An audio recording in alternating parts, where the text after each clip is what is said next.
Okay. All right, we're live. We're live? Mm-hmm. All right. And hello. The council would like to welcome everyone to episode 49 of the Four Stroke Podcast. We have a great show for you. Joining us is our very special guest, Trent Westbrook, author, creator, and official Star Wars artist. Trent, this will be your third time on the show. And so thank you for taking time out of your busy schedule to be here with us today. Let's get right into Star Wars and Star Wars news and topics. Mm-hmm. You ready? Yeah. Let's do it. So Star Wars news and official rumors. I'll take off the so Obi-Wan. Will Obi-Wan be in The Rise of Skywalker? You think? Between us, I think briefly, I don't think so. No. No. What does the rest of that say, Tim? Kenobi has already reached out to Rey once during the Force Vision in Takodana, so he's aware of her existence and importance to the conflict. So you think that was just a one-time deal? Yes. This is JJ, son. JJ came up with this. Yeah, I really don't think so. Why? I mean, even at the very least, he's going to come back at least. He could talk to her without actually showing a presence, but Ray, don't do that. I can't believe you've done this. That was pretty good. You could voice over Ewan McGregor. Yeah, let's send him an email. I think she's Maybe we mocking should you. snail mail it so he'll never get To Instagram. Is that it. A little bit better.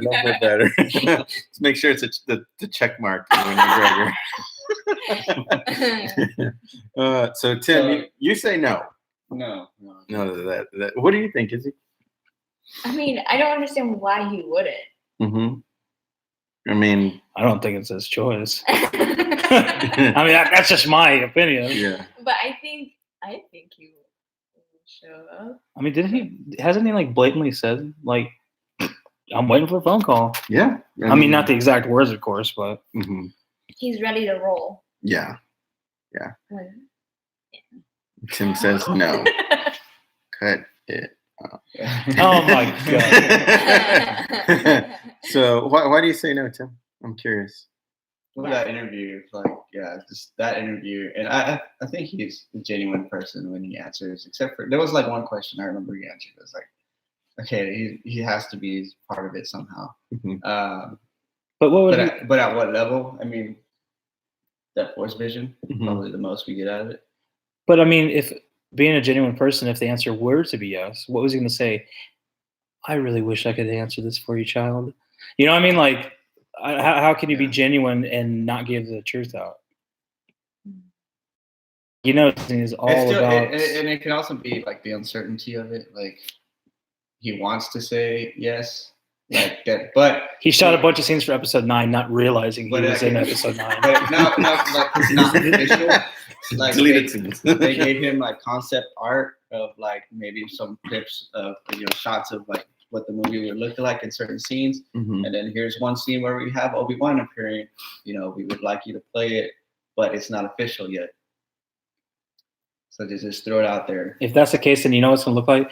You're going to see sand dunes, and you're going to see the Pulp Fiction John Travolta, like what? looking around, like, what do I do? Where am I supposed to be at? So yeah, I would like him to be in it, but I don't think he's going to be in it. Yeah.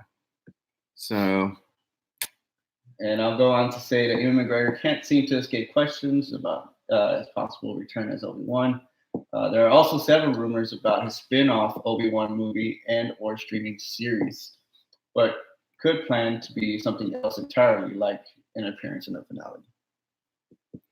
So, who would want to see it as him in a movie? Who'd rather see him in a streaming service? Streaming service? Can I say both? Why not both? I think Why choose? the way- Have all of the that you way want. things are going now, I would have to say, well, I would love both. Yeah, but I think the better to get more out of him, streaming service, more out of his character, Mhm. streaming service. So you can just tell the story better too. You got, So much more time. yeah. I mean, imagine if Chernobyl was a movie Hmm. and we didn't get those 5 hours Yeah, or whatever it was to tell that story. you just got 2.5 hours. Yeah. It probably wouldn't have been as great. It would have been a nice movie to see Hmm. or to enjoy watching and enjoy being scared of. But yeah, I mean, give him 10 to 20 episodes in the Mhm. series.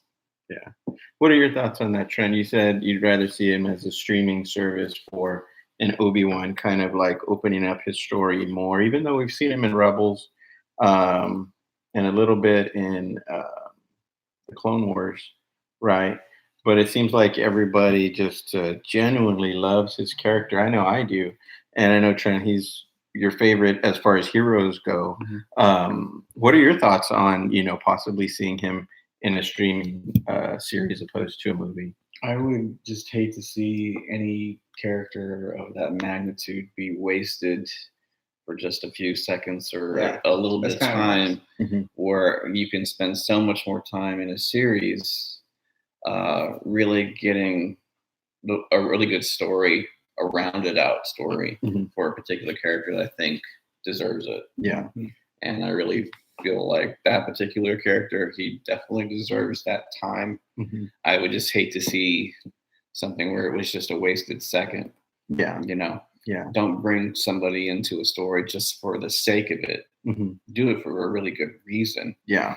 And yeah, if it's just to say, just their head pops out in the corner and it says, "Oh, look, there's Obi-Wan," and then he's Yeah. gone, and that's Yeah. you kind of like, It would be really cool, and I just thought of this right this very second. What it would be neat if they somehow did this streaming service for an Obi-Wan and somehow connected him to the events of that. I guess what do you call it? The force, a force. And what happened in Taco Dana? A force vision, right? If they tied that force vision to some episode that he has in, his own streaming um, show or whatever, you know what I mean? I think that would be really cool. That would make it even that much more eventful when that force vision happens in The Force Awakens. You know what I mean? Then that 1-2 seconds would be like, oh, no way. You know what I mean? Dependent upon how he stumbles upon, maybe he sees Rey in his own vision. You know what I mean? Something of that magnitude. I don't know. What do you think, Mike? Micah? Micah, you Yes. said both. Both. No, Trent has a very great point. There's no point in having him for 5 seconds if just to say that he was there. Kind of like how we almost see R2D2 and C3PO in every movie just for the benefit of nostalgia. Like that's not necessary, especially for a character of Obi-Wan's caliber. I do want to see them in both, and I do feel like we probably will, or at least for the movie, just to tie everything together, trying to go out with a bang, trying to reaffirm, whether it's Lucasfilm and Disney, trying to reaffirm to the fans that, like, hey, we heard your concerns, we're doing this right, and that requires bringing back some of these iconic roles, especially considering that he was introduced in Episode 7, The Force Awakens, because we also we heard Alec Guinness's, or excuse me, Sir Alec Guinness's Obi-Wan, as well as Ewan McGregor. So it would just make so much sense that JJ would decide to bring him back, even if it was in a collaboration with other Force Ghosts, potentially Anakin or whomever, because we've heard those rumors, and we hope it's more than just a rumor. Of course, we don't know, but it would just simply make sense. One of the opening lines that you see the Episode 9 trailer is, we've passed on all the knowledge that we can. Sure, that can be in a sense like a parable or whatever, but it's like it would just make sense. You saw Yoda as a Force Ghost. If Luke is supposed to be coming back, at least we hear his voice.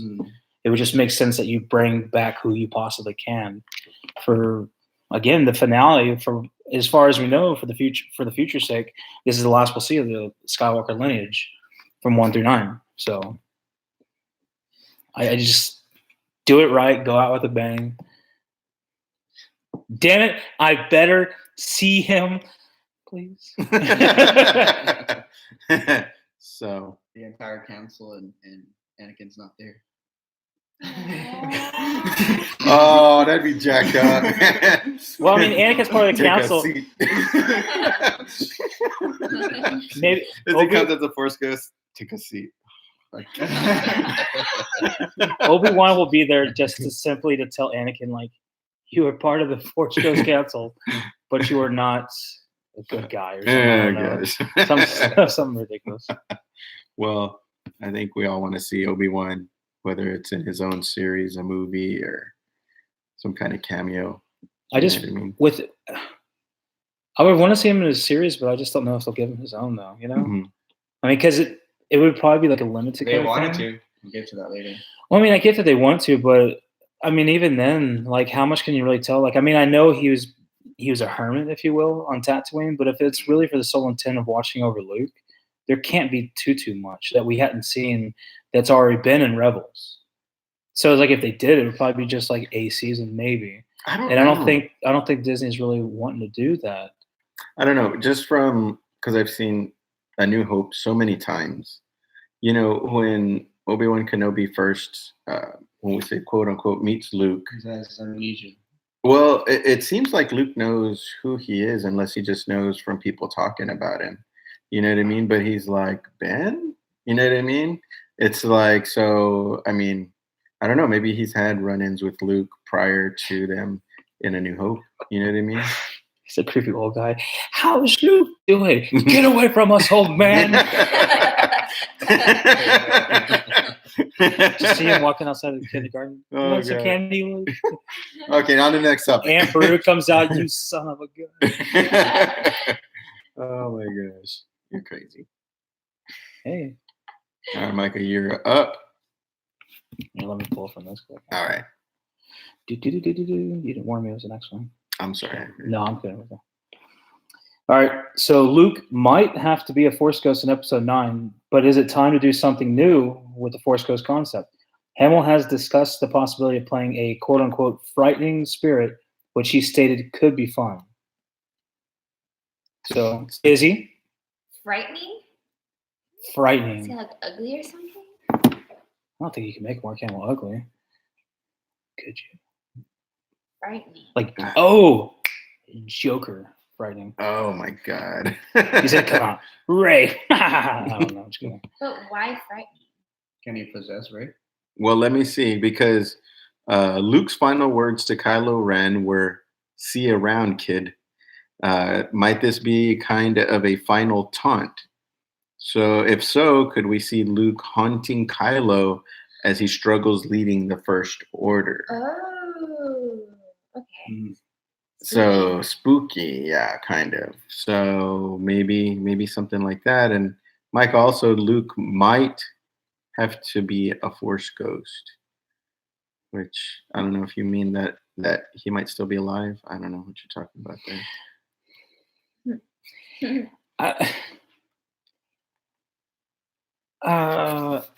I just, as much as we would assume a lot of things in Episode 8 were established, I think it kind of gets put back into question with J.J. Abrams coming back, with them already kind of insinuating that they might have to do a slight course correction.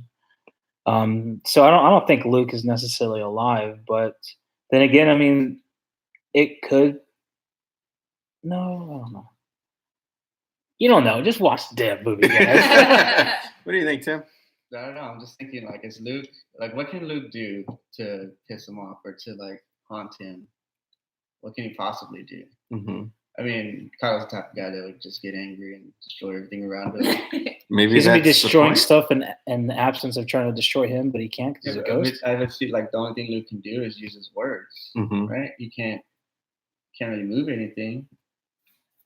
I don't know. Yoda moved the weather. Oh, he did he burned the tree.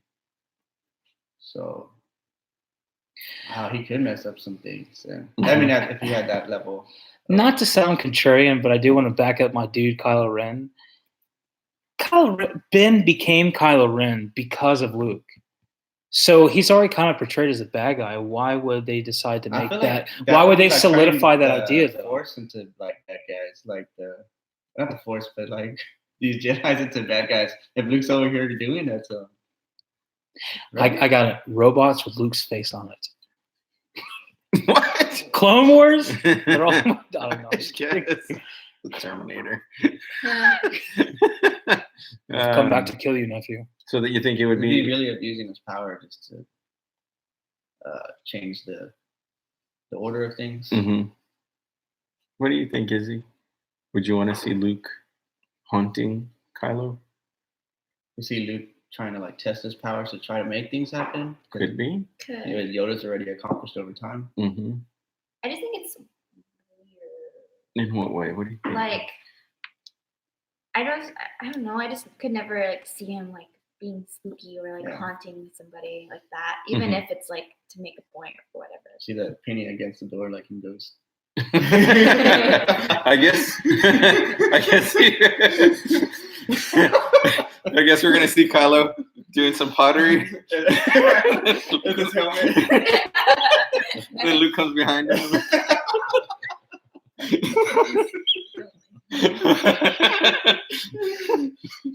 God dang it! This is an interesting choice of words though, because it doesn't make sense. It just doesn't. You know, Unless it solidifies the fact that he is a bad guy. that's what I was gonna say. It's You know, not maybe. crazy. Well, again, I mean, I've made the point since watching episode 8 that Ben would not have turned to the dark side had it not been for Yeah. the catalyst, which was Luke. That moment where That very moment of weakness he talks about, him standing over with an ignited lightsaber, and he wakes up like, uncle? Mhm. You know, like if that didn't happen, like he wouldn't. This not to say he couldn't have possibly turned to the dark side at that point, but that was a very catalyst for the moment where it was fight or flight, and then Ben became Kylo in that very aspect by trying to defend himself. yeah, So other than that, if he came back as a frightening sense, it would either solidify the idea that he's a bad guy, or it would be kind of like what y'all discussed, him being that nagging kind of like angel on Kylo Ren's shoulder saying, hey, you shouldn't be doing this. could be. You know, we do have a character by the name of Bane as well. That was a frightening spirit, What did you say? ghost spirit. Bane? As in Darth Bane? Mhm. Yeah. Yeah. You know, and you know, maybe Luke may come to that point, you know what I mean? To where he's, He's become jaded in his afterlife. you know, and it might hold water for Kylo Ren if that does happen, because, you know, I always mention, you know, we see two sides where Luke's like, oh, I was holding my lightsaber, it was ignited, and I was kind of looking down at him, and he looks fine. On Ben's side, you know, his eyes are like dark, and he's like already going to strike down on him. You know, if Luke is this frightening spirit, like, you know, maybe a Darth Bane turns out to be, you know what I mean, haunting, then maybe that holds water to the way that Kylo Ren was viewing him at that point in time. Hamill did the voice for Darth Bane. Did That's he? right, he Oh, did. You talking about in Clone Wars? I forgot about that. Yeah. So maybe that's why he says Interesting. it could be fun as a frightening spirit. I forgot about that. Oh Yeah. shit! That's crazy. That's awesome too, though. So that opens up a lot of doors, windows to the way Mark Hamill could portray himself. And I'm sure that JJ would give him more of a leeway on, I think this is Luke's story as a Force ghost now. And I think JJ would take the feedback more than Rian Johnson would have. And we know he did in The Last Jedi. And even then, because if they had that, because they have it very briefly on what we're talking about in Clone Wars, but if we were to even potentially see that for this, that might give precedent for what the Game of Thrones directors are working on, because they did say Old Republic era, didn't they? Yeah. Maybe we get to see an actual Darth Bane on screen. That'd be cool. Holy crap! So there's a lot to think about there. I don't know. 'Cause that's one of the most menacing things. The whole rule Yeah. of two. What do you mean the rule of two? Yeah. I'm a bad guy. Yeah, but you're not as strong as me. Yep. Exactly, and that's Now the way there's two of that's you. that's the way they stay stronger. Mhm. Purify to the lungs. All right, so Oh, that's let's pretty see. nice. There we go. Bless you. Those are All right, Tim. trends. You selfish. Well, Son of a gun. while you're enjoying, He's gonna need some help finishing this. Exactly. while you're You have to read, so.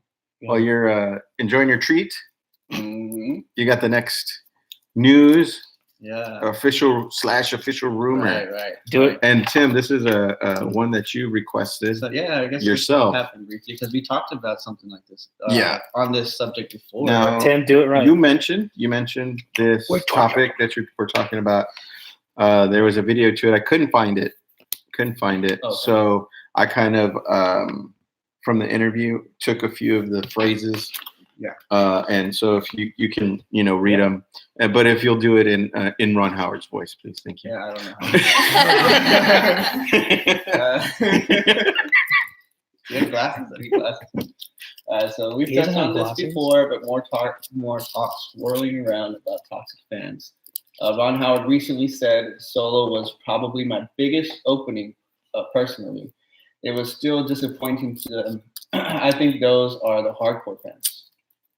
It all sort of tells you how many people are tag-alongs who need to wait to see what people think. Howard believes his film also received pushback from the fans who were feeling aggravated with Ryan Johnson 2017 feature Star Wars: The Last Jedi. What do you think, Izzy? First off, did you like Solo? I like Solo. Mm-hmm. But shoot. I mean, I heard a lot about that, like from just people in general. Like, I don't like Solo, or I didn't want to give it a chance because Mm-hmm. Last Jedi sucked and all that stuff. So like, this is him feeling that way too. It's the director of Solo, Ron Howard, Yeah, feeling that way. he's blaming the failure of the movie Mm-hmm. on the toxic fans. I don't think he's calling it a failure of the movie, but a failure of how it's portrayed. Or not, well, disappointing. Okay. Yeah, just a failure of a response to it. Yeah. Mm-hmm. I mean, this might be a calling, and hopefully, the fandom wise, they receive this right, because it's kind of like they whined about episode 8, they whined about this, and as a result of it, Bob Iger comes out and says, you know what, we're taking a break. So it's kind of like, you're only gonna do episode 9, then we have to wait how long? It's like, well, then you should have shut your damn mouth. Like you can critique a movie, especially if you love it. You can critique it. Says, I wish it went this way. I thought I could have done this, but overall, it's a Star Wars movie, and I'm glad we have it. Mm-hmm. But with the way they're coming out about it, I mean, it's kind of like how people will sit there and grade a movie on Rotten Tomatoes and haven't even seen the damn thing yet. So before the movie even opens up, it already has a bad following. I think that's what you're talking about there. Ron Howard says, The pushback from aggravated fans. well, not only that, it sort of tells you how many people are tag-alongs who need to wait to see what people think. Yeah. It's almost like, I think it's getting better now, but it's kind of like for this long time, it was kind of like, it was not as common for people to come out and say, I enjoyed the prequels. It was always like this kind of, like you almost got this camaraderie between like the traditional fans, if you will, because it's like, oh, the original were the best, the prequels suck.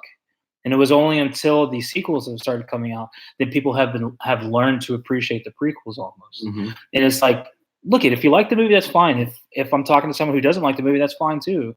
We can talk about it. We can discuss about how we're fans, how we wish it could have gone this direction or that direction. But it's not like the prequels suck. Everything else in the future is going to suck. So why are they continuing doing it? Mm-hmm. Because of that kind of attitude, this is what we see. Like, I mean, it's also possible too because of the whole director change. That could have some, potential negative effects It did. for Solo. But it was, it being 6 months after the opening of episode 8, like it was already following that. And I don't even think people even gave it a real chance because I mean, of course, we're Star Wars fan. You know, we can talk to everyone we possibly can, either being, on social media or in person. But I haven't really had one person ever come out and say like, "Oh man, it was a terrible movie." Like I hadn't heard that. Yeah. I've actually heard quite the opposite. Like, I was really surprised. Mhm. Han Solo was a really great movie, Yeah. and it got such a bad rap again because maybe they didn't make as much money because the director changed. They didn't make as much money because it came out during a bad weekends, or because that it was following within a 6-month period of The Last Jedi. That I think they did have some strong movies. Yeah. As a matter of fact, Tim, can you read the very, very top in yellow up there? As fans campaign for Solo sequel, Ron Howard blames fans for Star Wars flops. So fans are actually coming out saying, we want a Solo sequel. You know what I mean? On Instagram or Facebook or whatever the case may be. Mm. And which goes to show, like, did it suck or did it not suck? I think Ron Howard's like, get your shit straight. Like, you're fans of Star Wars, hardcore fans. And what's so cool about Star Wars, and Trent, I think you can chime in on this, that George Lucas says it's almost like a musical piece. That the beginning, the middle, and the end, they're not the same, but they kind of rhyme as they go along, right? And I think the every trilogy is kind of like that. You know what I mean? And it's, I don't want to say it this way, but it's almost set for its time period. I grew up with the originals. And it's almost like music itself, right? The time that I grew up is not the time that Izzy grew up. And now she's talking about bands I've never heard of. And I'm like, I haven't seen it. I haven't heard it. I don't know who I don't even know who they look like. What if I'm like, they suck because they can't be as good as, Aerosmith and AC/DC. Yeah. They suck. You know what I mean? And then she turns around like, who? Haven't even heard it yet. You know what I mean? And then she's like, who is that? You know what I mean? So I think at the same time, the fans that are growing up with the sequels and with Solo and with Rogue One, when they get our age, they're going to be like, those are the best Star Wars movies. You know what I mean? So I think it's almost a wait and see at that point. You know what I mean? For a Star Wars fan, this has never been a better time. And even if it's a mass majority or even a small majority or a small minority, people are screwing it up.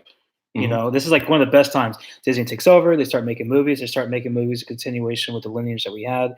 Things in the past, different side stories with Rian Johnson's trilogy. We're getting the video games coming out. We're having a huge company that can bank up a theme park, a potential cruise line, right? For the Star Wars Pacific Cruise Line. Like, there's no better time right now. Yeah, soon, right? Death Star. We can pay for it. But there's never been a better time to be a Star Wars fan. Because even then, if you don't like the sequels, just wait. They're going to come out with another story. Or they're going to have a TV show for you. TV show that you can live stream, that you don't have to wait 6 months for it to get on video and then buy that and to have another edition that you have to buy a year after that. Like, there's no better time. But we're sitting there bitching and moaning that episode 8 wasn't what I liked, to the point. And I'm not talking about critiquing it, but so much to the point where let's sign a petition so we can redo episode 8. No, that's not the way it works. There's so many people that Damn you, toxic fans! Sorry. There's so many people that you'll hear make the comment, "Oh, this new film ruins my childhood" or something like that. I don't understand how anybody comes to that kind of concept that it ruins your childhood, because you could always still go back to your original films and still watch those and appreciate them for what they were at that time. Now they're not gone. Right. These didn't erase those. Yeah. So I don't understand where people come up with that thing. Oh, this just completely ruined everything for me. Why? You still have the originals. They're still there. You are always going to have something of Star Wars that you can appreciate. If something is not coming, if something's coming out now you can't relate to or anything, you can always go back to what you love. It's still there. Exactly. I see that. I see your point in that, but I also see, like, for example, like, I enjoy, like, Final Fantasy VII is being remade. I know this is different from Star Wars. Oh, here it goes. But like, the remake is happening, and right now, I mean, it looks good to me. All the details look right. Everything looks great, and I love it. And I'm not upset about it. I'm not disappointed in what they're coming up with.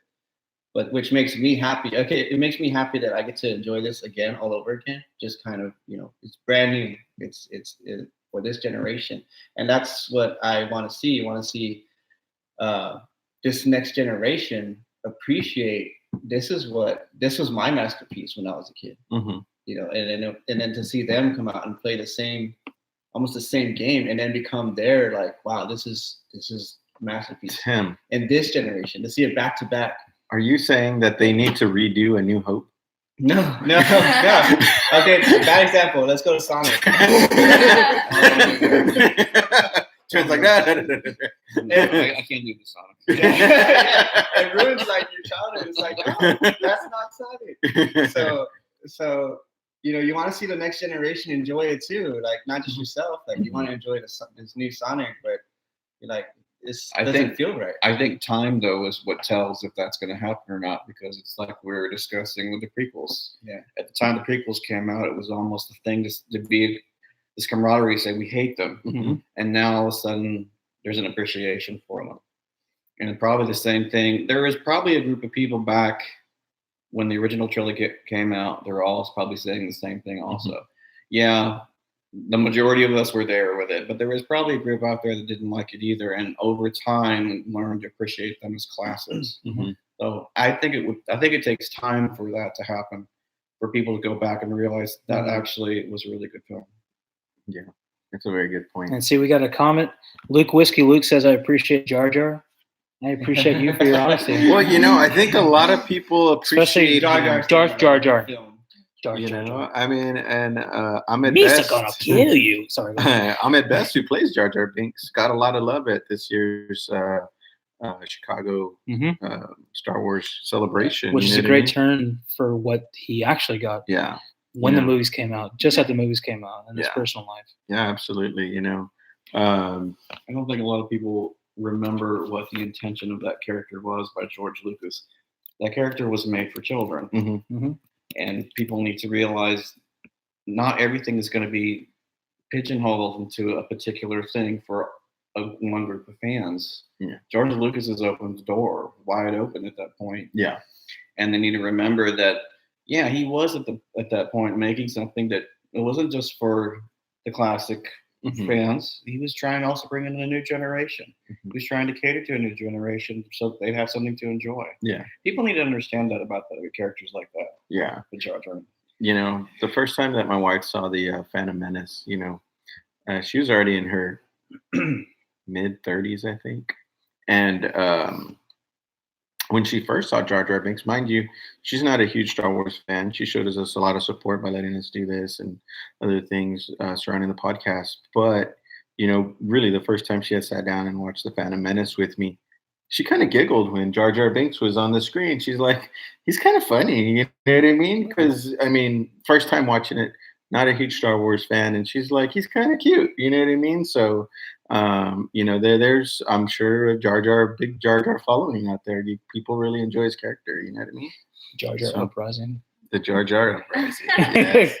I think if you go into that with an open mind and not going there with a preconceived idea, Mhm. which I think was probably the biggest problem for episode 1 at its time, was a preconceived idea of what this was going to be. Yeah. Practically the way I remember it, people thought it's like the second coming or something. Mhm. No.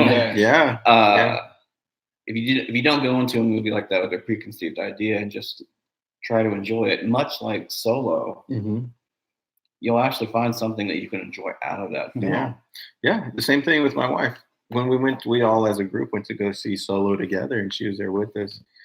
She kind of nudged me maybe about 20 minutes into the movie, and she's like, "This movie looks looks fantastic." You know what I mean?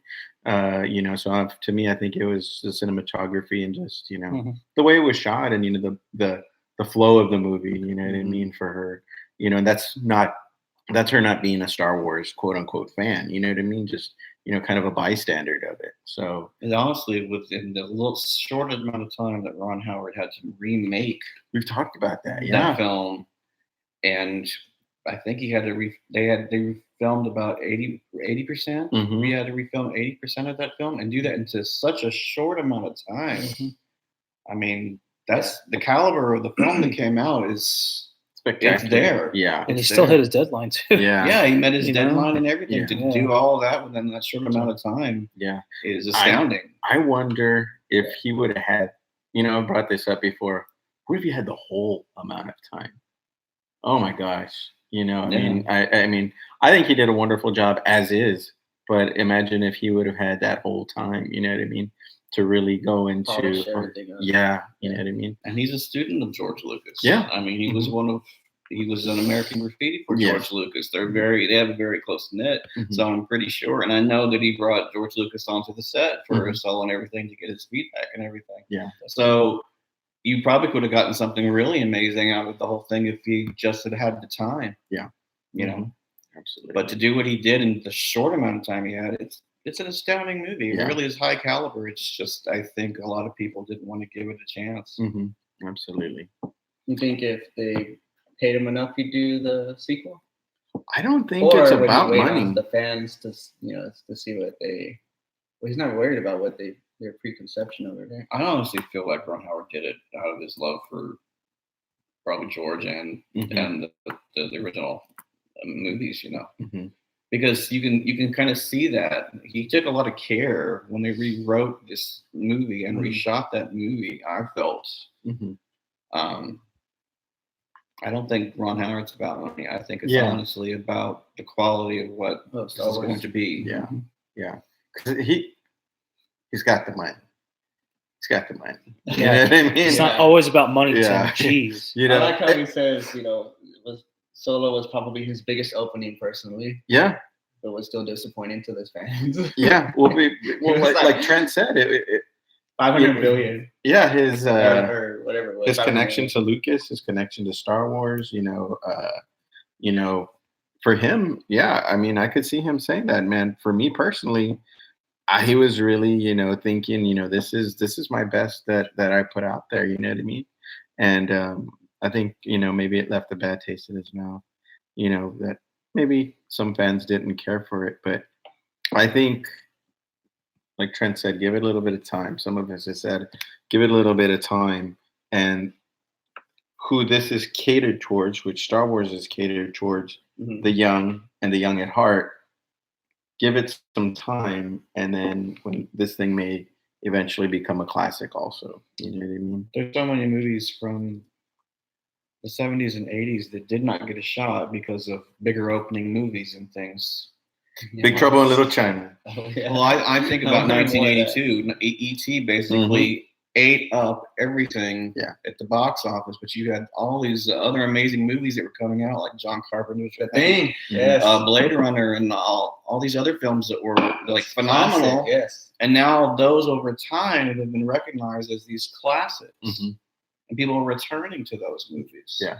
But you have other films that they were such a phenomenon. Like I'd say around the time of Solo, it was Infinity War. Mhm. Infinity War just ate everything up at that time, and people were still thinking Marvel around the time Solo came out about 3 weeks later. Yeah.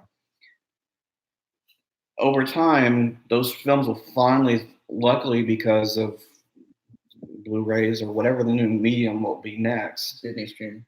will they'll find an audience, and eventually, people will appreciate them for what they really were at the time. Mhm. I think that's why it kind of seems like they're almost. I don't remember if it was the last podcast, the podcast previous to that, but it seemed like we read something from Disney or Lucasfilm, whether it was Kathleen Kennedy or Bob Iger, where they're talking about like we're keeping Star Wars films now in December because it allows that separation, because since Disney owns so much now, because now they got to worry about the Fox and the X-Men movies and everything of that nature.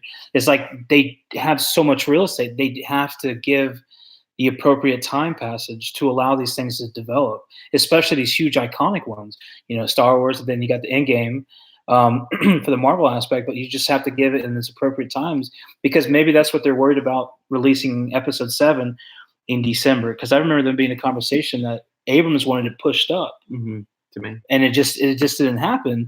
And maybe they were worried about how much money it could possibly make in December, being that it wasn't open for, people, kids being out of school to rewatch it multiple times.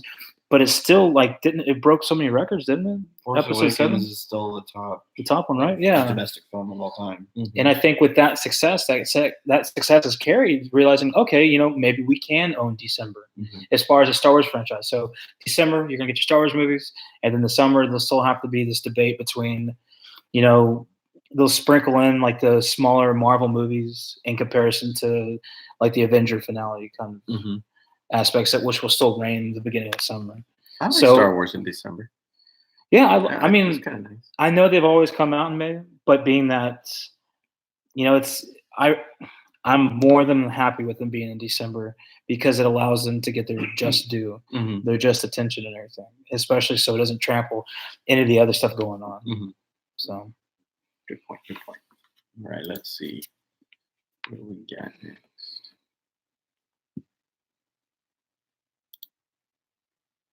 Hey. dun dun dun dun dun dun. Q&A. We're gonna spend some time on Trent. Mario.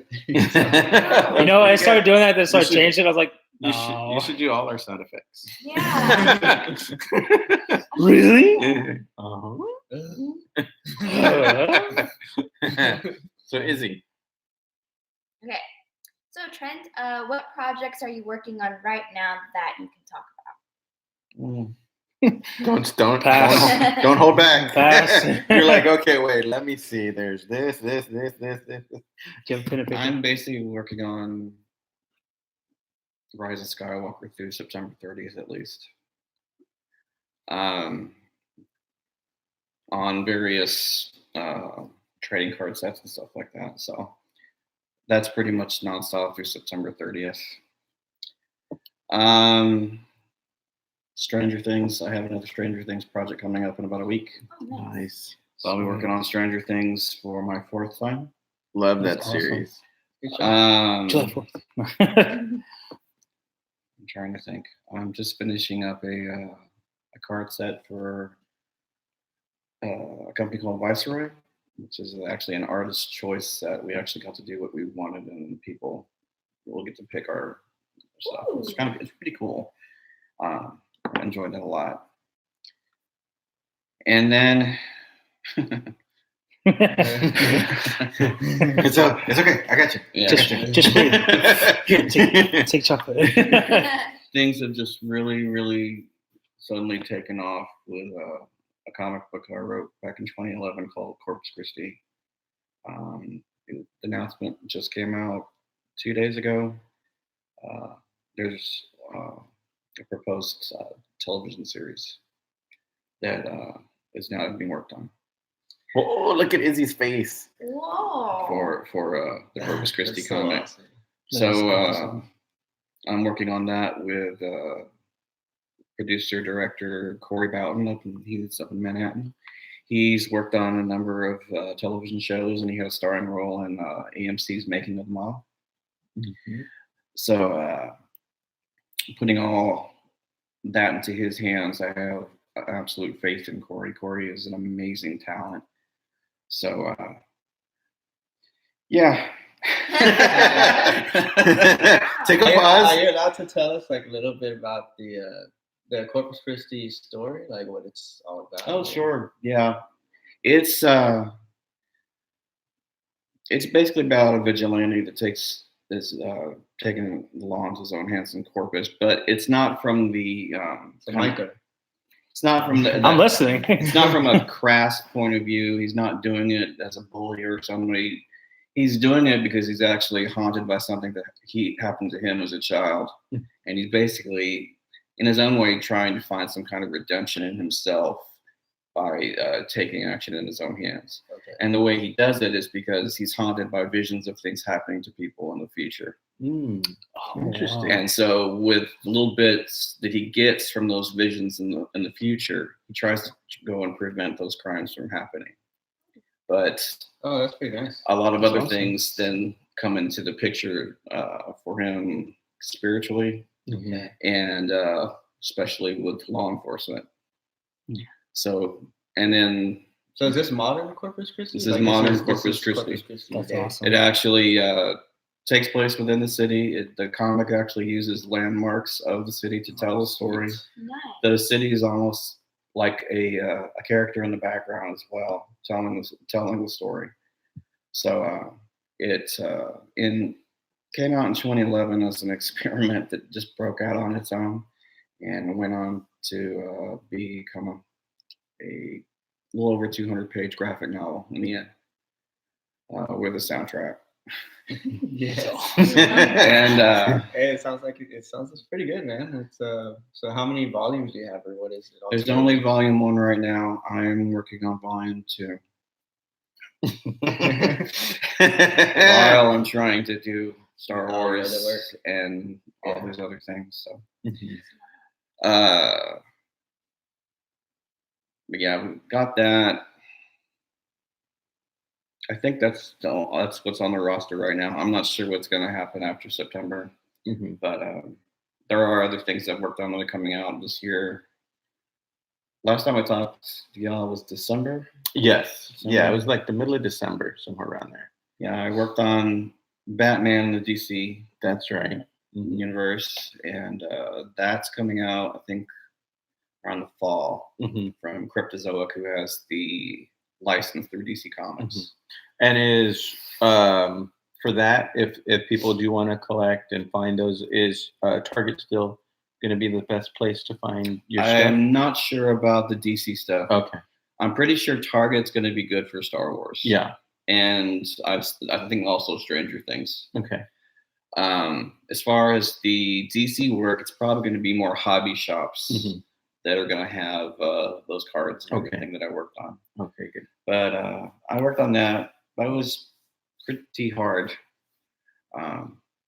I had to do a whole lot of work on basically. I was actually having to draw the actors that portrayed the characters in the film since Batman Begins, Oh wow. and I was having to do portraits in a very short amount of time. That's And I have to practice portraits. yeah. Yeah. So it was a lot of work in a very short amount of time, and hopefully some of it was good. But then right after that, and I really loved this, I got to work on the Teenage Mutant Ninja Turtles. Yes, that's right. And that was absolutely fun. I honestly hope I get to go back to that again. And what was so great about that was it was an art series. It wasn't just like based on a television show or Yeah. anything. It was an art series based on the original work by Peter Laird and Kevin Eastman. Mhm. So it was kind of a legacy set. And so it kind of reminded me of right after I worked on Star Wars Galaxy and realizing that you're part of this legacy with all these other artists that could come before you. Ninja Turtles felt the same way. Mhm. So it was great fun to work on that. I was intimidated at first because I don't know why I got terrified of drawing Ninja Turtles, because I just think I'm going to screw up something that is actually fairly simple, Mhm. but not me. You're like, But anyway, I got my groove on it, and I was like, hey, I got this. I think I got this. Mhm. And worked on that, and that will be coming out at the end of July. Nice. Very So- nice. That was probably the most fun I've had. Who's your favorite? I've got my adult favorite, my child favorite. Okay, we'll take one of each. Okay, my adult favorite's Raph. Okay. My child favorite's Leo. Ah, very nice. Tim? Donnie. Donnie? Yeah, Donnie. Yeah.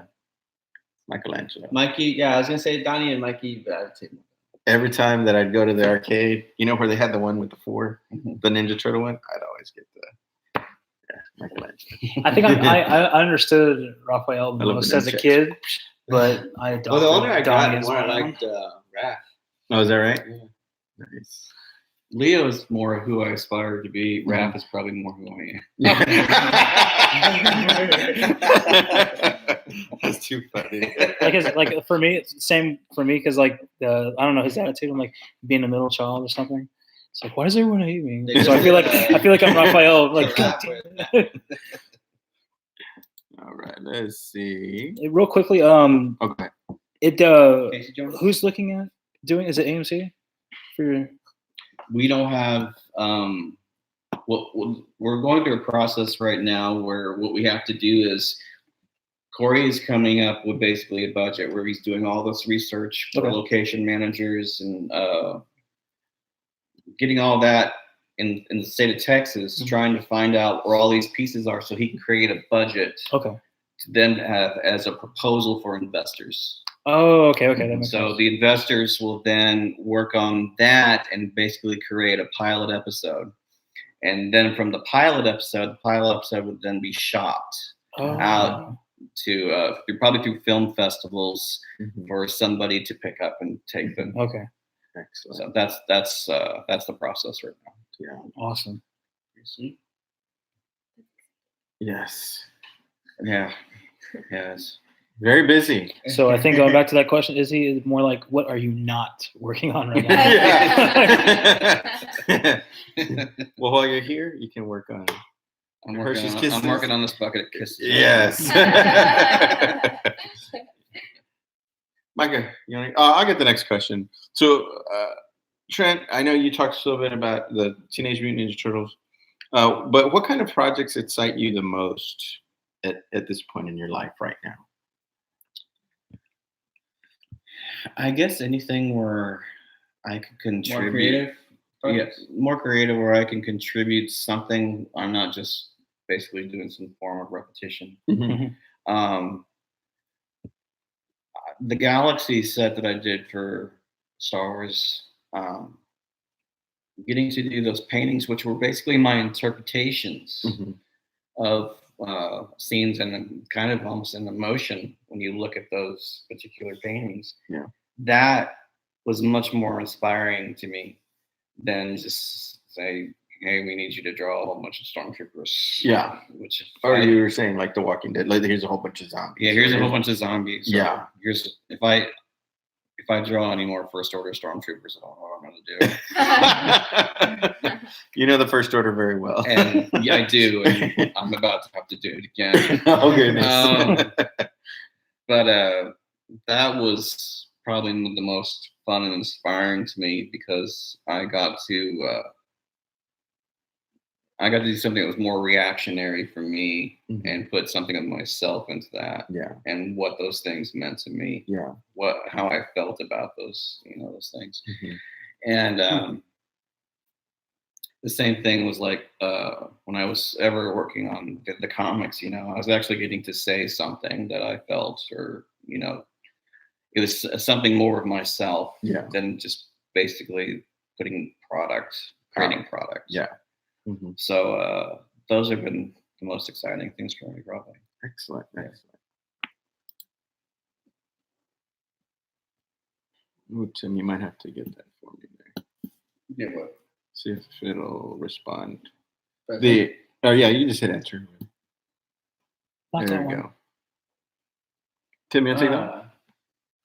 So we heard you'll be at Comic Con, Corpus Christi Comic Con. Corpus Christi Comic Con. Yep. Yep, that's going to happen. So Yeah, I will be This there. is going to be both days? Or?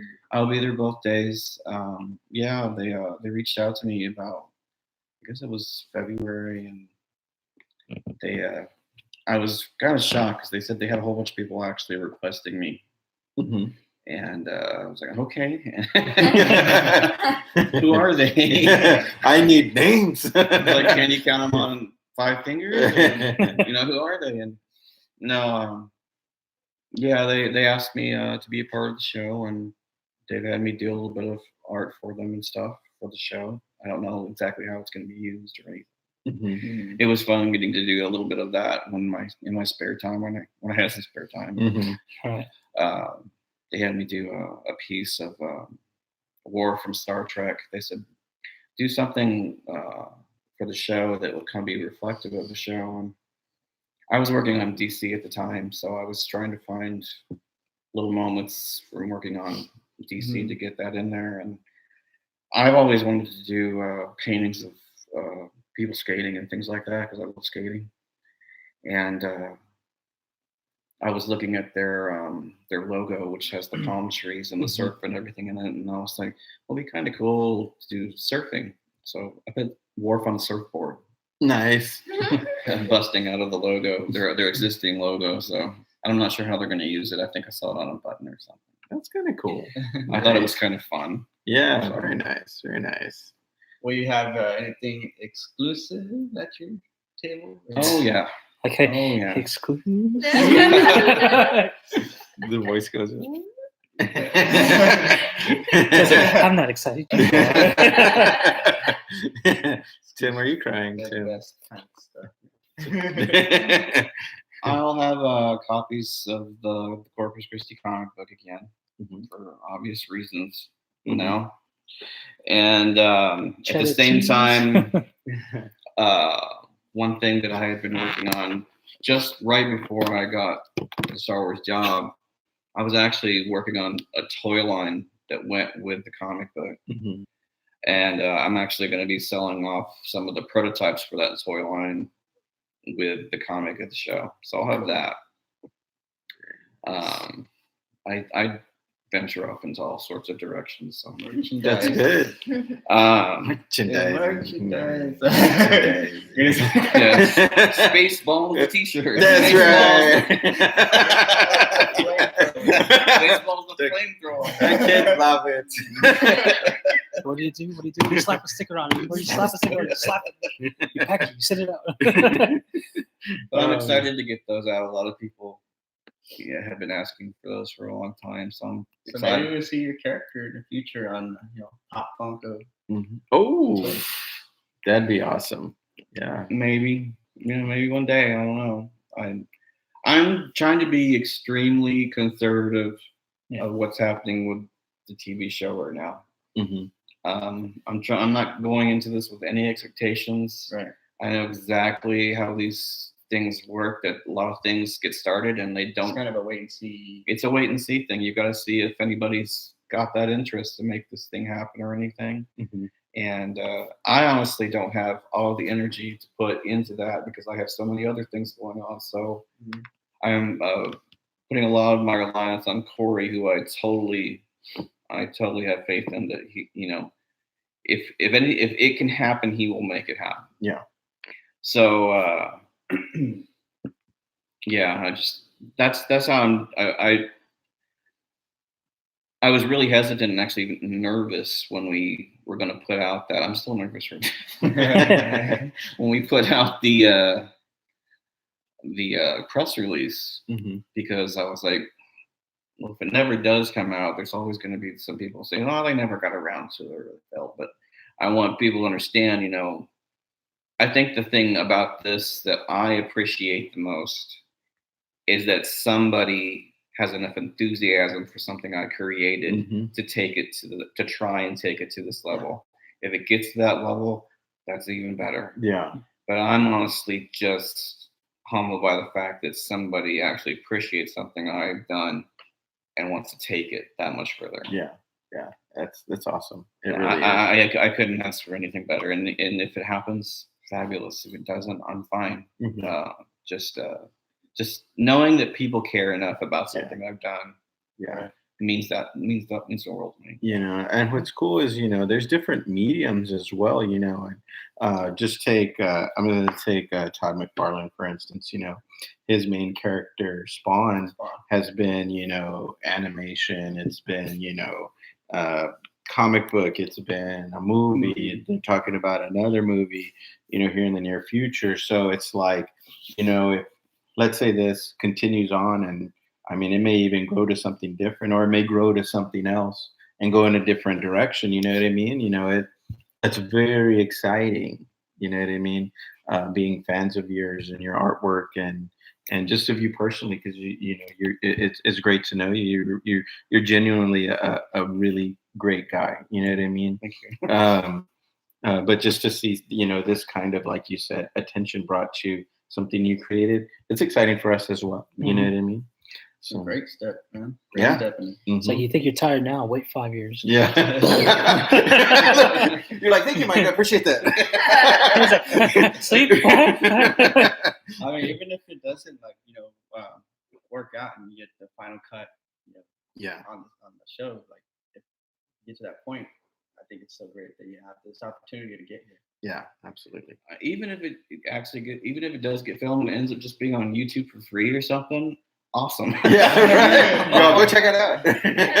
I'll be perfect, or whatever happens with it, I'm Yeah. perfectly fine with it. But it really has when started talking with Corey about this was just about 6-7 weeks ago, Mhm. and like, do we think we got enough where we can actually say something? Mhm. I'm like, yeah, Yeah. Let's, we can actually say something. We're at that point already. yeah. It's like, okay, Let's go. see what happens. All right. What are your thoughts on Comic-Con? And you have a new book, Art for the Empire. That I hope I have some copies left for Comic-Con. The book did a lot better than I thought it was going to. I know. Um, Tell us a little story about that. Well, a long time ago, I guess around the time that Galaxy came out, Mhm. I had a lot of people that were collecting cards saying it'd be really cool if some of the artists would put like a book together showing how they got to the point that they did or something. And then even you had made a comment, hey, it'd be cool if we could watch you draw or something. How do you got to that point? Yeah. And that's really where the idea came from. Mhm. And I knew I wanted to have something new that I would have to be able to present at Comic-Con to people. So I was like, okay. I brought on a couple of friends from college to help edit this thing together. And my whole idea, I had the idea of, I don't know if you've seen the little books that Mondo sometimes sells at Alamo Draft House for movies. Mhm. They're called Birth, Movies, Death. It's kind of a cool format that Yeah. shows just, art made for the film and talks about the film and things like that. I thought it'd be cool just to do something in that format. And so I started just writing, Mhm. talking about how I got basically from where I started when I started drawing up to the point where I am now, and had them edited together. I gave them pictures of. I had been taking, luckily, a whole bunch of pictures, and in the process of me making a lot of the art that I had done, so I could actually, if it was edited right together, you could actually see a little bit of the process of how we got from here to here, Mhm. and so we edited it, put it together. It happened pretty quickly. We were for something like that. It came together pretty quickly, especially with everything else going on. Yeah. So yeah, we got it out. I just got the copies off the press last week, and now I think I've only got like 5 personally. So we may have to do another printing or Mhm. something. But yeah, it took off real well. People have been excited about it, so it's really nice just for people to see that excitement Mhm. that people are interested in it. So I hope it's a good book. Yeah. Yeah.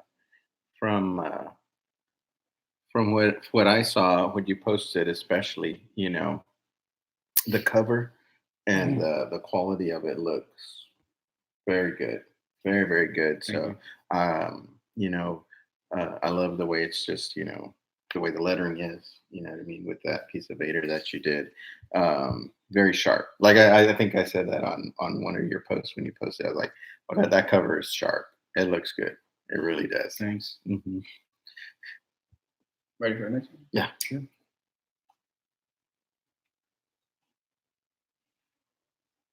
I think you touched up a little bit on this, but can you talk to us about any future endeavors? And you do have a passionate following here in Corpus, and how do you feel about meeting your fans? Do you need security? I Security. mean, the way your book sell tells you. Step back Yeah, for your- Mr. Your Westbrook. following, And then you're gonna following get is growing. and you're gonna get more exposure from people hearing about this new project with your Corpus Christi comic. You know what I mean? Yeah. So You have a lot of people interested in asking you about that. Yeah. Trent, are you ready? Yeah, I don't know. You're gonna be rubbing like Rocky Balboa, you know. But you're not gonna be All right. rubbing me. All right. Okay. I can go into my corner store. Okay, I'm ready. You get the fake mustache next. Uh-huh. I want to make a point to say I really appreciate everybody who Mhm. follows work and enjoys it. Yeah. And is enthusiastic about it. I really want to make a point about that because I wouldn't be here. Yeah. You know, without that. The only thing I ask is just be respectful. You know, just I'm here and I'm try to be kind and everything and so yeah, just be respectful. That's all I ask. Yeah. It's been interesting because I've had actually people already come up to me and I'm just not used to that. Yeah. It's recently I'm standing in line at HEB and I'm buying toilet paper. Yes. You're like, damn it. I was here yesterday buying bananas. You couldn't have caught me yesterday. Wait till I have a pizza. I'm standing in line buying toilet paper. Uh-huh. Somebody, this girl come up to me and she comes around and she's like, "Excuse me," and I thought she was just gonna ask me where something on an aisle or something, or where did you get that, or what? And she's like, "Are you Trent Westbrook?" And I'm so confused. Yeah, because I'm like, yes, you know, and I didn't know if I'd done something wrong or what, and then it was about the art. I just wasn't ready for that. Yeah. It was. And she was very nice. She was very, very nice. Very respectful, and and I tried to answer everything that I could. Yeah. Legally. Yes. That I Yes. can do as far as Disney is concerned. No, she was extremely nice, and I really appreciated her coming up to me. And, I just hope that if anybody comes up to me, I don't seem rude. It's not that I'm just kind of taken aback is all it is. Yeah. I had another person come up to me back in January, and I'd actually seen this person before, so he wasn't completely new to me or anything, but he came up to me, and this was another awkward time. I had the flu, and I was standing in line at the pharmacy at Target to get my prescriptions. And he came up, and he's like, "Hey, can I get a picture with you?" And I'm like, this is like the really worst time. Yeah. I can't touch you. I can't sneeze on you. Yeah. I'm like, I'm sitting here, I'm fighting a fever, and it's like, but no, I mean, I do want everyone to know that how much I do appreciate their enthusiasm for it. And if I seem quiet or anything, it's honestly, I'm just trying to take it in. I'm honestly still trying to process it. Yeah. It's a little different. Yeah, that's fair because same for us. We all have jobs outside of this. You have a job outside of your Star Wars artwork. So sometimes when we've been doing our regular job for so long, and it's not out in the public eye, or it's not exposed to conducive to people just approaching you in that nature, you're kind of like, oh whoa, you know what I mean? I mean, I'm not on that level, but sometimes I'll be shopping at a different HEB, and somebody will be like, "Oh, hey, you work at that HEB over there," and I'm like, "Oh, I don't recognize you." It's sad, but you feel like a little suspicious at first. You're like, what did I do? You just think there's something wrong. Are you a processor? So like, I didn't do it. I dropped the toilet paper. I'll get a different one.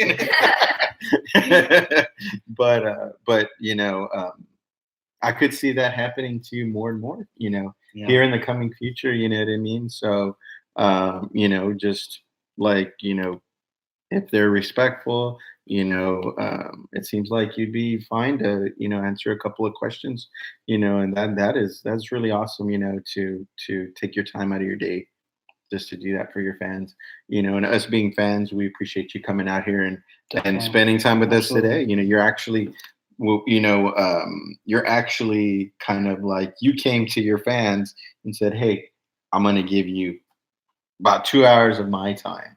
You know what I mean? And which it says a lot about you as well, that you're open to talking to your fans and showing them, you know, the same respect back and forth. You know what I mean? So I think that is awesome. I think just the amount of respect that people have given my art, I think that it comes back to me the same way. Yeah. You know, just knowing that there are people out there who are enthusiastic about what I do or really like just if it's even just one thing I did, you know, or something. Just knowing that somebody appreciates it and wants to say so, you know, that really means a lot to me to hear that. Yeah. You wonder sometimes, especially since I've been started on Star Wars, because there's so many things in Star Wars times where you're just swamped and you don't leave your house, and the stuff you're even working on, people won't see it for another 7 or 8 months most of the time. You don't even know during that whole time. You were just wondering how is what you just did going to be perceived. And when it finally happens and you actually, you know, you hear people saying, "This is my favorite card," and that's just like, oh my goodness, just to hear somebody say that, that just absolutely blows me away. I mean, the reception that I got on Star Wars Galaxy, which pretty much broke me in worldwide at that point, it seemed like, because I had people from all over the earth, you know, writing me saying, "Hey, I got this card. Can you sign it for me? I really love this card." And you're just like, oh my goodness, this is somebody in Taiwan, or this is somebody in the UK or something like that. And you're just, even then, it's kind of hard to process that your work even got there. Yeah. You know? Yeah, it's really interesting. I sit around kind of speechless about some of that because it's just, I don't know how I got there sometimes. I know how I got there, but I don't know how it got to that. Yeah. You know? So a lot of hard work, dedication. I'm just suffering. Is it sacrifice? Sacrifice. Okay. Tim, you're standing in front of royalty. You nail. We're not worth. Oh my goodness. Got to put out the red carpet when he came. Yeah. Come on. That was Sarah's job. She's in Cabo right now. No, I just think about there's just so many other people that I know that they've accomplished other things, and I'm just thinking, I look back at them and I think sometimes, man, they work so hard to get where they're at, and I feel like sometimes I don't feel like I did much to get where I'm at sometimes. But then I have to, I guess I don't think as much of myself. You're not giving yourself enough credit. It's kind of hard when you're working on that, and you're just, especially if it's something that you're doing that you actually like to do. I mean, some people will take that for granted, thinking, well, you like this, you know, you like doing this. Why aren't you just doing this for free for everybody? Yeah, and you're like, know, and some people will try to take advantage of you like that, but I don't know how else to put it. I'm generally speechless right now because of everything going on. You had point A to point B. You're like, I don't know in between. I am here now. Well, it's like A to Z, and then somebody took an eraser and just went like this over B through Y. It's all blurry, and you can make out some parts, and you can't make out other parts. Yeah, when I'm doing my eye test, and you make out A to Z with everything in the middle, I'm like, I don't know. Oh my goodness! Yeah, that's hilarious. No, I appreciate it. I just, you know, I hope I actually honestly stay this way. I don't want it to ever become something else. Yeah. So fair enough. That's a Leo mentality. Trent walking down the street. Oh, what's up, guys? Band playing behind him. Yeah. Every good artist needs theme music.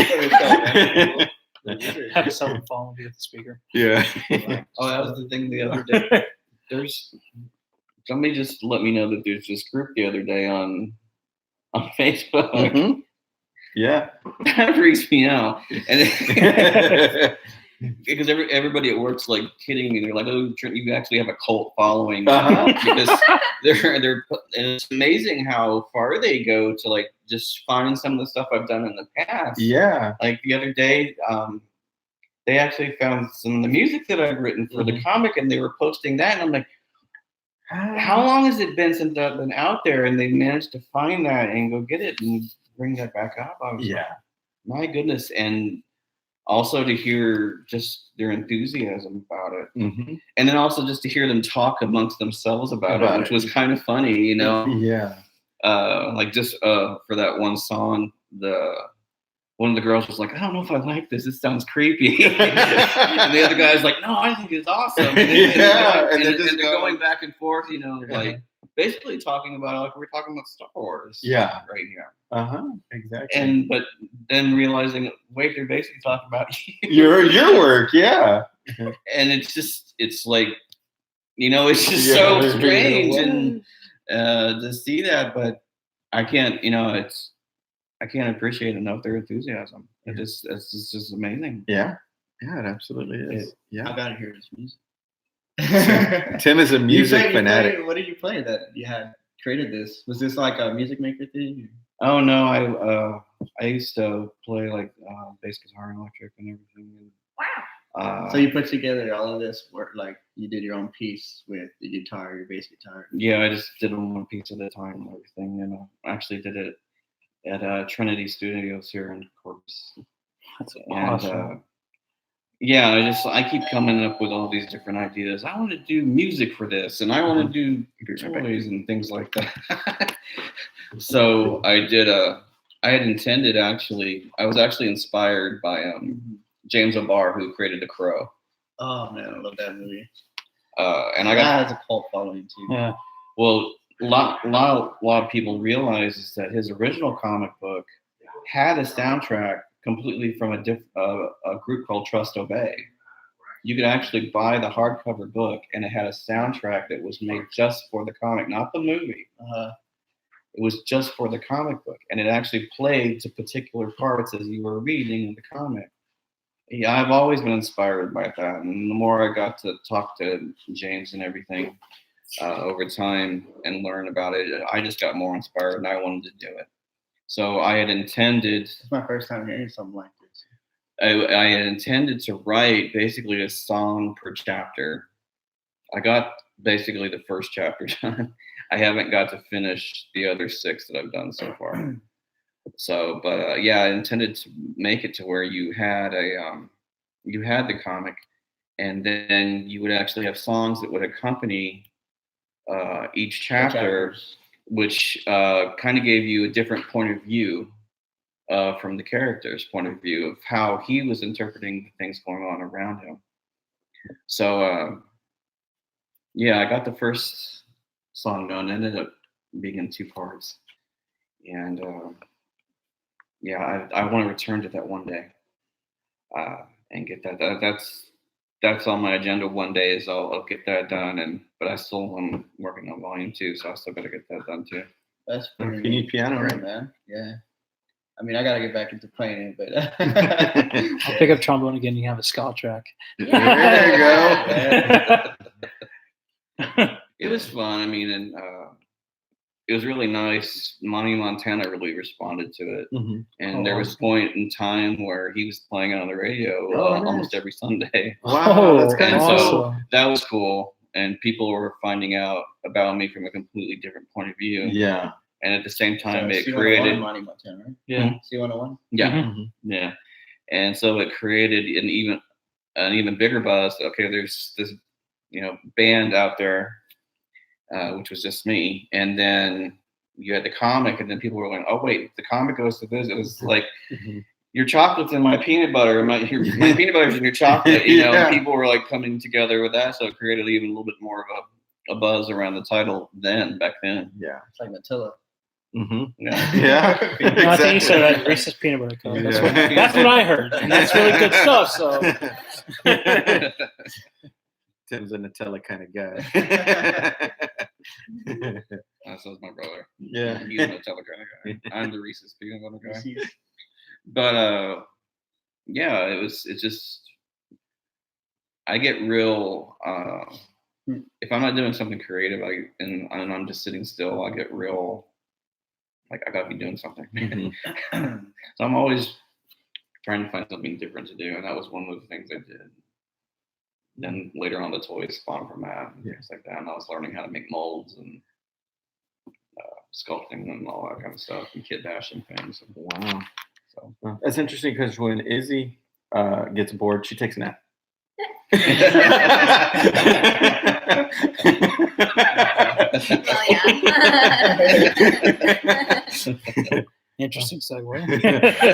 Tim, hit us up with the next one. That Crow soundtrack. Though. Yeah, I know. Yeah. Izzy, you got this. Oh, speaking of fans, You gotta yell that. There's 3 exclamations. speaking of fans, Oh, all right, calm down. That was 4. you told me That was 4, not 3. You scared myself. Trent, it's time to choose the winner of the Corpus Christi Comic Con ticket.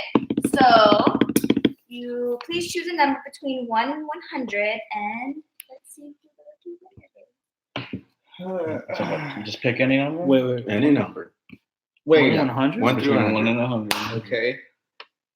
You got some kind of algorithm? Oh, Whoa! I guess we could say that. Any number between 1 and 100. Mm-hmm. Your favorite number.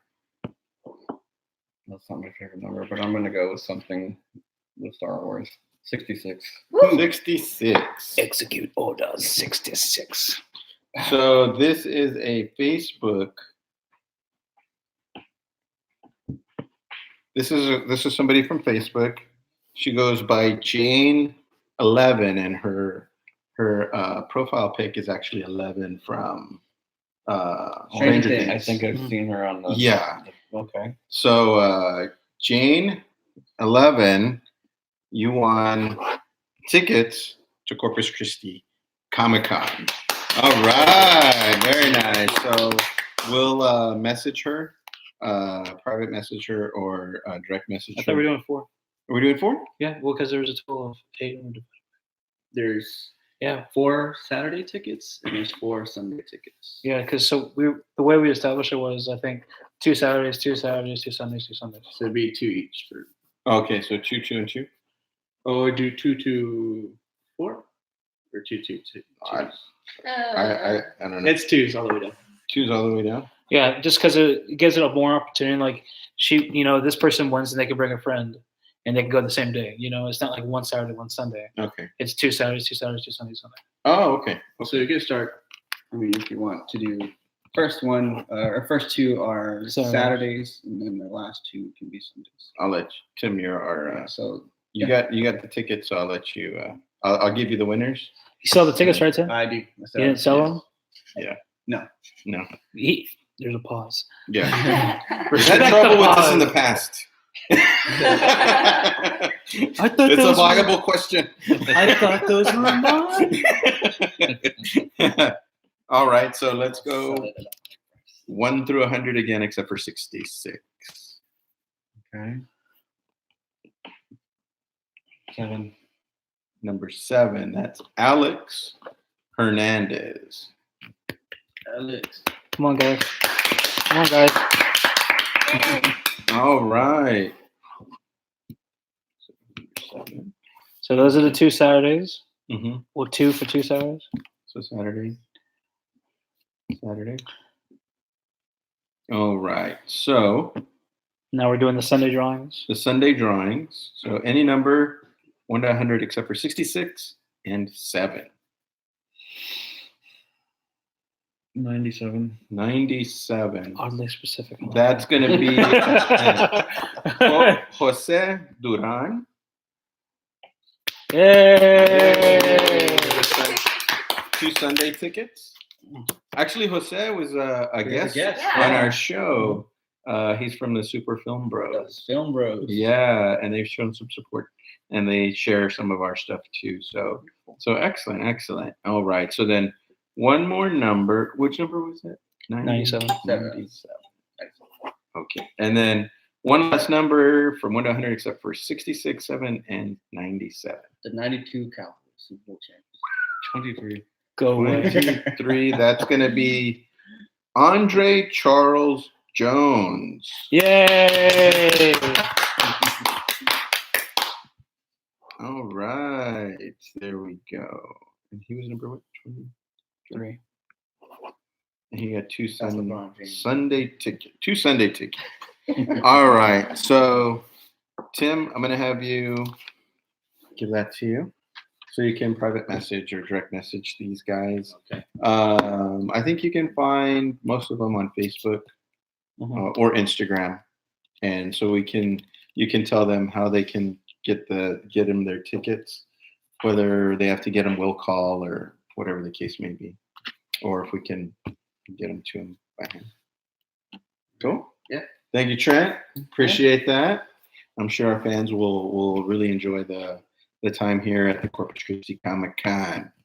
So, and then I'll make a cut of this part of the video too and put it out there for them to see that they won the tickets. Ready, Tim? Let's go to the next one. All right. So next slide. You okay, Izzy? I think Izzy wanted to win tickets. It's just us All three. right. Micah. Here's the tickets. Let me in with you, please. What are your thoughts on the new Disney Park Galaxy's Edge? Money grab or And fans paradise? Both. Hold on, let me try this. Both. You'll be selling your cards there. I don't know. Right. But It's like Star Wars. I'm selling my cards so I can go because it's so expensive. Essentially. Some of it looks cool. I mean, I watched a lot of the videos where they're. I like the part where you get to go and make your own droid. I thought that was pretty cool. Mhm. And the Millennium Falcon ride looks pretty fun and stuff.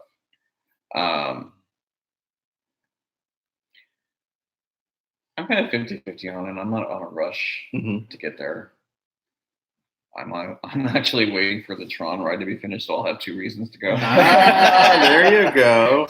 So I'm gonna wait till then. Yeah. So are you gonna put the Daft Punk on while you're on the Tron ride? Oh yeah. Yeah, right. You have to. Oh yeah. The Yeah. girl's helmet looks like Daft Punk. I swear. Mm-hmm. Yeah, it does. That's exactly what I thought when I saw it. I was like, Yeah. "Are we sure this is?" Yeah. I was listening to Daft Punk the whole time I was doing the Corpus Con. Like, Oh, nice. yeah.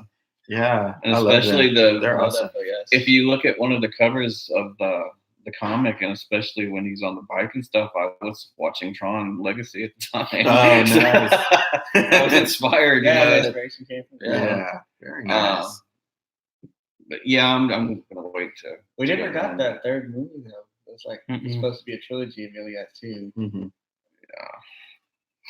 Bummer. You know, I mean, kind of maybe what Trent said, you know, movies at the time that came out could have kind of gobbled it up a little bit and not as many people as they But that thought were going to first go one see. was really good. Well, the first Tron, that was actually one of the movies in 1982 that got completely swept under because of ET. Mhm. It didn't get hardly any response to it, and then it became this cult classic, and the cult classic is what fed the sequel. Mhm. And I don't know if the cult classic wasn't the cult following wasn't as big as Disney had hoped for. It paid for itself. It did fine. I think they were expecting more, and I think they're afraid to. I probably shouldn't say that. Yeah. Yeah. I'll say it. They're gonna wait another 20 1982, years and then they'll come back and do the third one. Could be. But I mean that it's like the same thing happened to Blade Runner. Blade Runner was a movie that everyone just thought was. A lot of people went in there thinking they were going to see Star Wars or Raiders of the Lost Ark, and it turned out to be something absolutely completely different. And everybody was still caught up in that whole ET wave. So that movie got basically swept under, then created this cult following that then led to its sequel 30 years later, almost like Tron 20 years later. So, yeah, I think it's just a lot of those movies. They just it takes a while, but people find them, They'll and find that's what you can kind of hope will happen for Solo and Mhm. things like Mhm. that. Yeah. You know? Tim, what do you got next?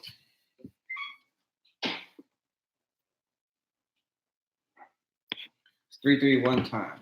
All right. Izzy. You got the 3-3-1. Oh, I was like, It's a Three forced choices. choke original.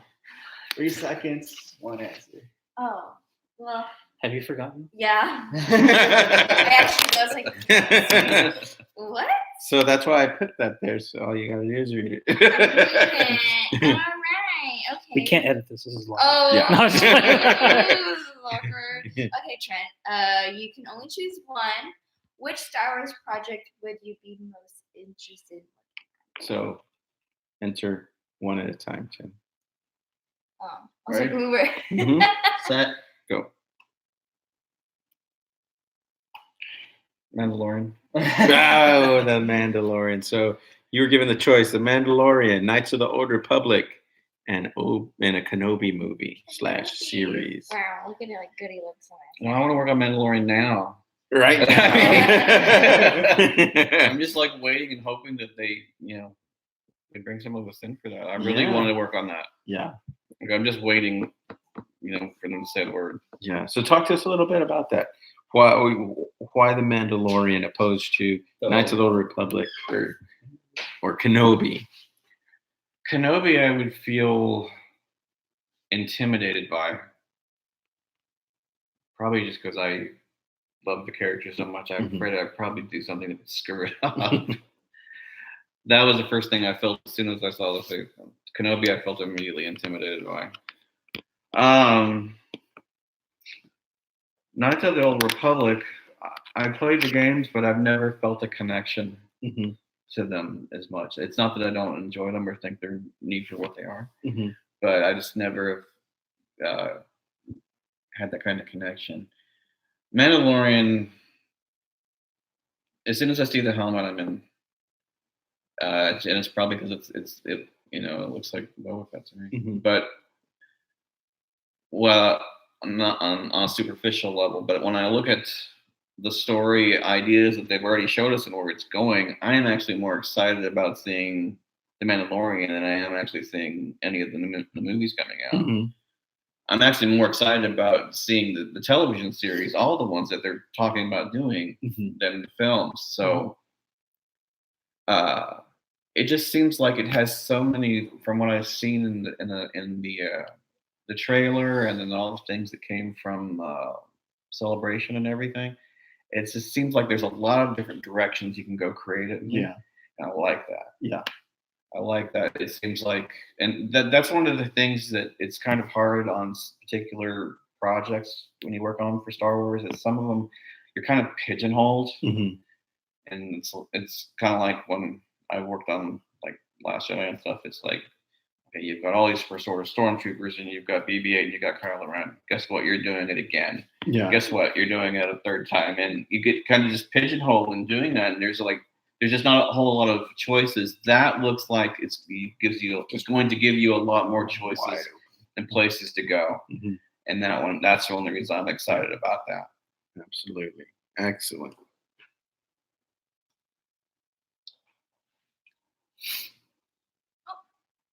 Well, we have time for any more questions. Yeah. Before that. If you got any more questions to ask before we end the show?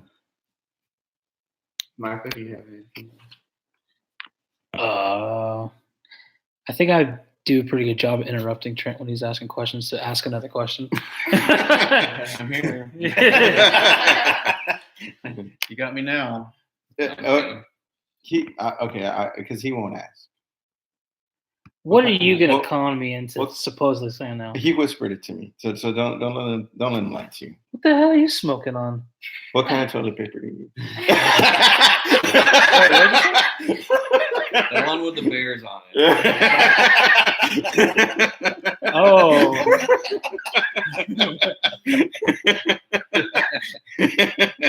All right. For Oh, I was everyone that supposed to needs to laugh know. about Right, there you go. Izzy, you have any more questions? so if you for Trent? interrupt Trent in the store again, make sure you get that for him. Yes. Oh yeah. This is my gift. Is that going to be the part that y'all make a little loop of and you put it on? Yes. Oh my god. Out of everything that came out this weekend, it was Trent uses Charmin. Yes. Right. Put that on the loop. He appreciates the We'll quality. put it of on life. YouTube. 18 hours. What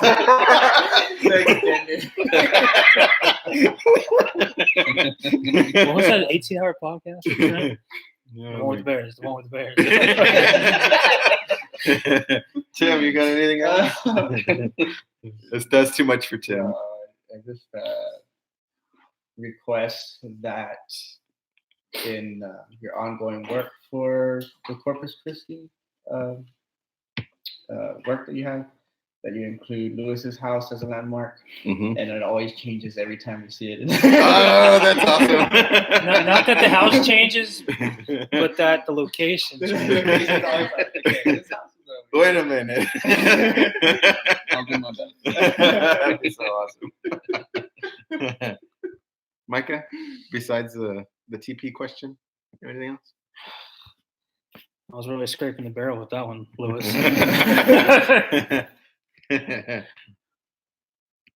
No, you're good. Wow.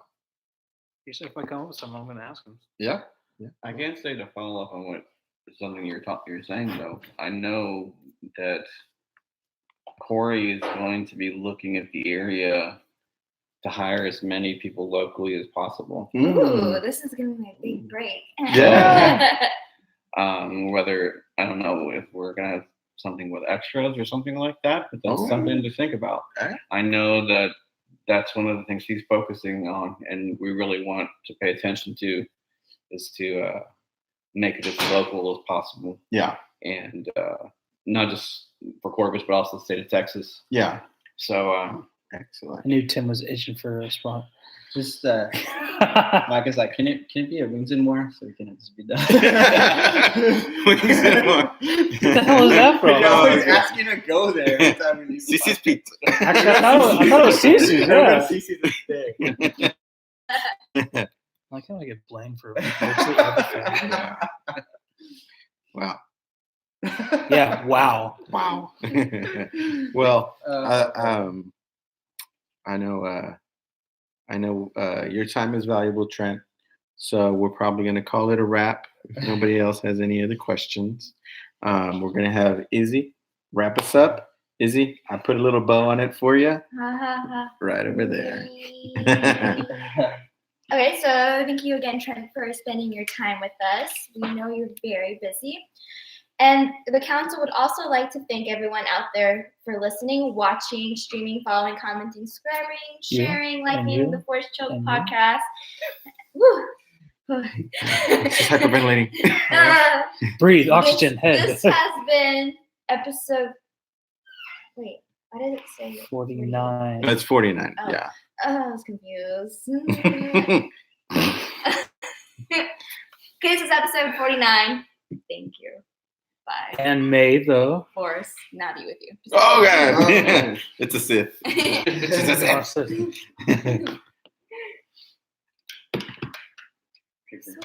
Came apart right at the end. Oh.